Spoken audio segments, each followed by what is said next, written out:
in August of this year, I live full-time, I'm American, but I do live full-time in Dublin, Ireland. I have a 10-year-old daughter, and 4 years ago I decided to move her out of the United States because of the incredible gun violence in the schools where I live. And in August, when I came back to participate in a leadership conference in Florida, there was news that was making national, I'm sure international headlines too, about a US-based manufacturing company that was producing guns from a 3D printout. If you can imagine, we need more of those. From a 3D printout, white plastic guns could be made like that. And fortunately, a judge stepped in and, at least for now, halted the production and sale of those 3D plastic printout guns. But, needless to say, those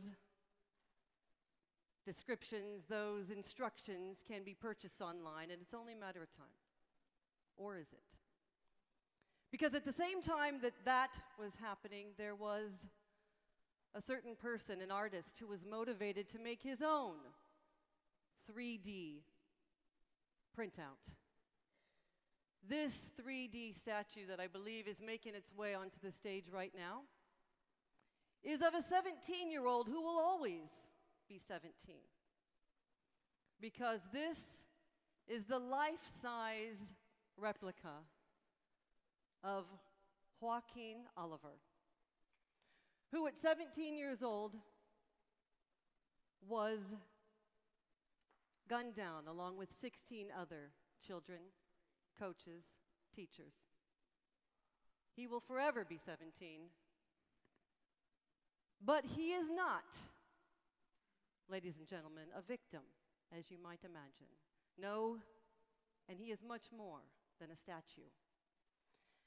And so please, give your warm welcome and attention to the artist of this statue, who also happens to be Joaquin Guac's father, Manuel Oliver. Manny, please take the stage.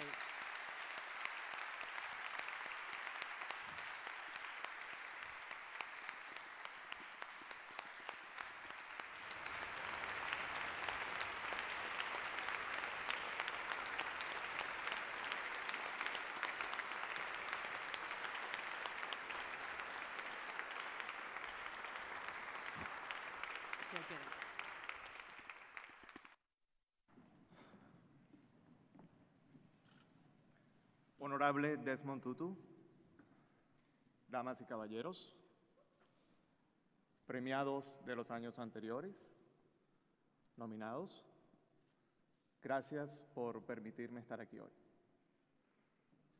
I'm going to do this in English, don't worry. So, my name is Manuel Oliver. I am Joaquin Oliver's dad. And let's be very clear here.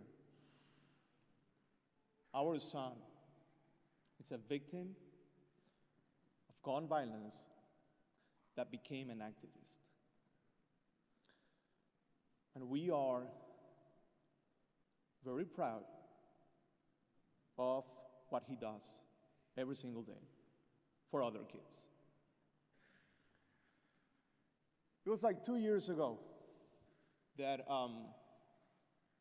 let me get closer to him. We got this.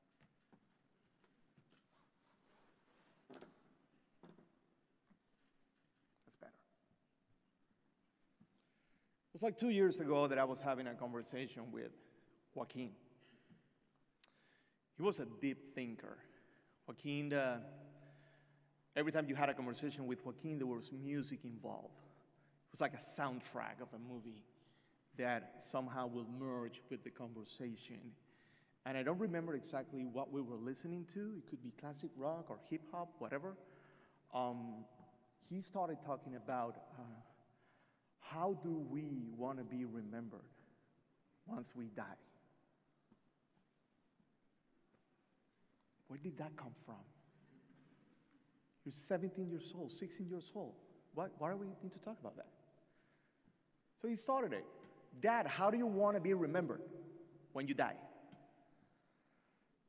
All right, I guess I want to be remembered as a cool person that loves painting and motorcycles and have fun with your future kids and your sister's future kids and be a happy grandfather, and I'll be happy with that, and that's good. It's good enough for me. What about you? How do you want to be remembered? He said, I want to be remembered like John Lennon, like Muhammad Ali. It was getting better. I want to be remembered big, making good things for people. So everyone will remember me and remember my name. So wow, you got to work a lot on that. He said, I got it. You don't have to worry about that. That day, I knew there was an activist soul inside my son. He was right there ready to have any battle in any place and challenge anybody. Early this year, on February 14th, Valentine's Day, Love Day, Friendship Day. And every time I talk about this day, I like to talk about the day before, the night before February 14th.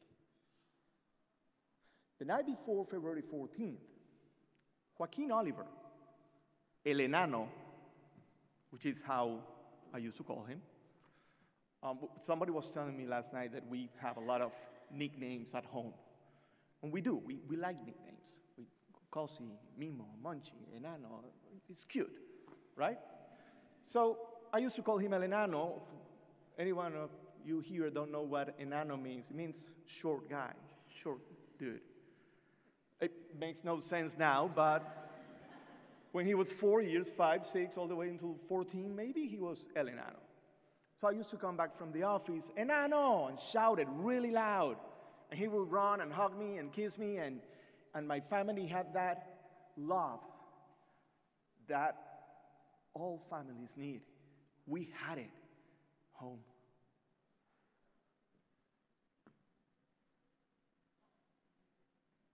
We had it. So the night before, El Enano told me, Dad, can we buy some flowers for tomorrow so I can bring them to Victoria, his girlfriend? I said, of course. So we went to buy the flowers. He was making sure that he would choose the right flowers, little small yellow sunflowers. He took the whole bouquet of flowers. We bring it home. We put them together in a nice way. We place them in water so they will be fresh tomorrow morning. Tomorrow morning, we woke up on February 14th. He got the flowers, he got his headphones, he got his cell phone, of course.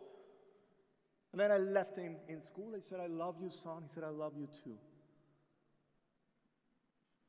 And I don't want to make a sad story long. I want to make it very short. He got shot 4 times. Bang, bang, bang, bang, and died. Not before giving the flowers to his girlfriend. So his last act in this world was a beautiful, kind action of giving flowers. We were devastated. We didn't know what to do. You lose the engine that moves your life. There is nothing worse than losing a son or a daughter. Nothing. And we were going through that. My daughter was going through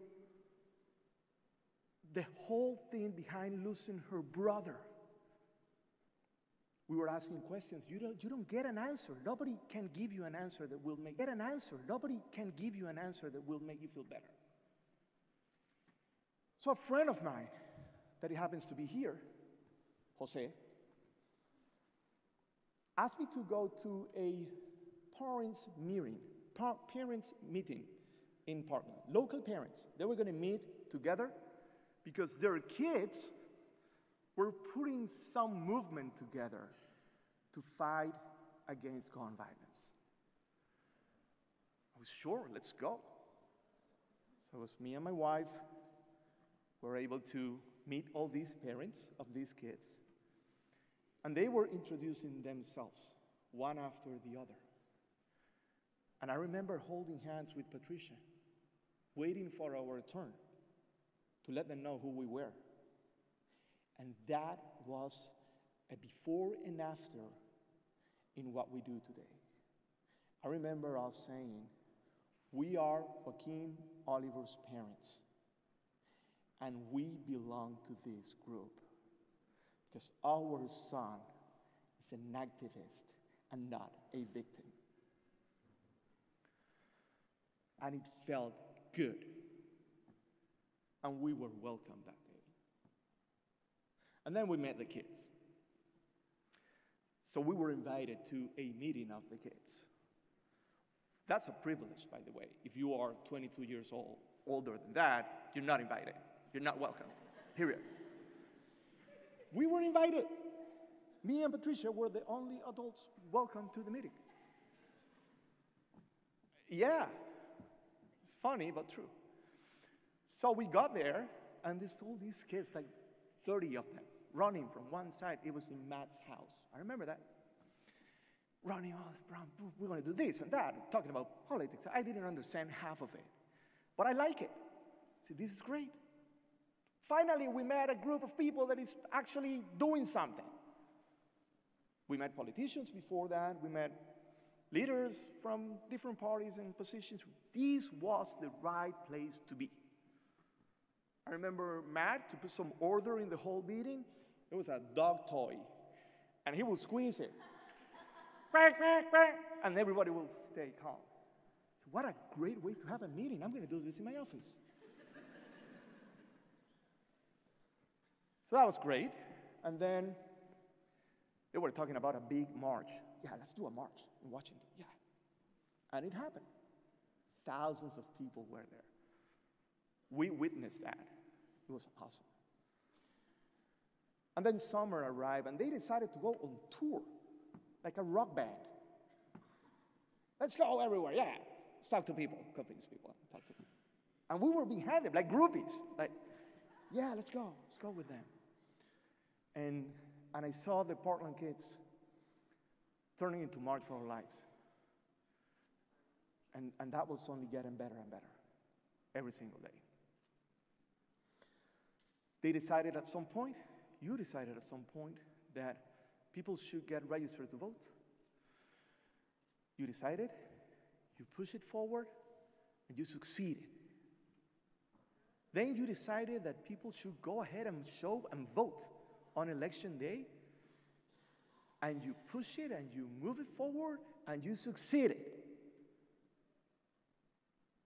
And then you decided that you could be an option for parents like Patricia and myself to feel better, to find a light on that nightmare. And guess what? You succeeded. Because that's how we feel today. And that, my friends, kids, family, it's priceless. You are the reason why Patricia and I find power in life. And there is no way to pay that back. Joaquin Oliver is officially a member of March for Our Lives. And I'm so proud of that. He's with you. He will always be 17 years old. What does that mean? He will always be fighting like a 17-year-old. going to be ready, straight. Stop. Right? Joaquin will always be remembered like John Lennon and like Muhammad Ali. He will be remembered big like you guys because he's going to do good things for people. Joaquin was able to give the flowers to Victoria on Valentine's Day. Joaquin now gives flowers to everybody. His presence will be everywhere. He's also a peacemaker, and he's a very effective activist. And that is why he's here tonight. I'm going to take advantage of my situation right now. And I'm going to ask Mr. Desmond Tutu a personal favor. And you can do it from where you are right now. I need you to bless Joaquin's sculpture, because that will give him more power for what he's fighting ahead of his whole movement. So, your blessing means a lot for us as a family, for Joaquin and his legacy, and for March for Lives. It's an honor to be here, guys. And this is just the beginning, because we're going to make this happen. You, the young people, take care of your future. You can build it. You have a white, blank canvas. Let's draw it the right way. And us, the adults, let's empower them. Let's join them and be part of it. I love you. Patricia loves you. Andrea loves you. We love everybody here. And Joaquin loves you a lot. Thank you very much.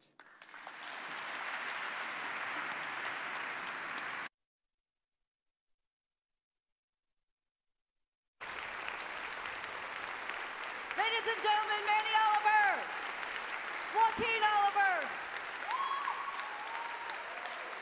He gave the flowers. He's still giving flowers. And Patricia and Andrea, Joaqu's mom and big sister Andrea and Patricia are also here. So to the Manny and to the Oliver family, another round of applause.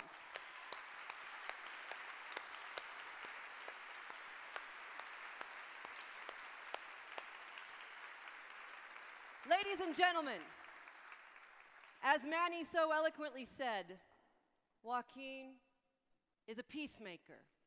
He's an advocate for change. He's a representation, a reminder how important it is to be determined, to be strong, to not give up, to face in adversity, and continue to be strong. And as the stagehands will be removing Joaquin, I want to let you know that he's going to be put into the reception. He'll be joining us for the reception.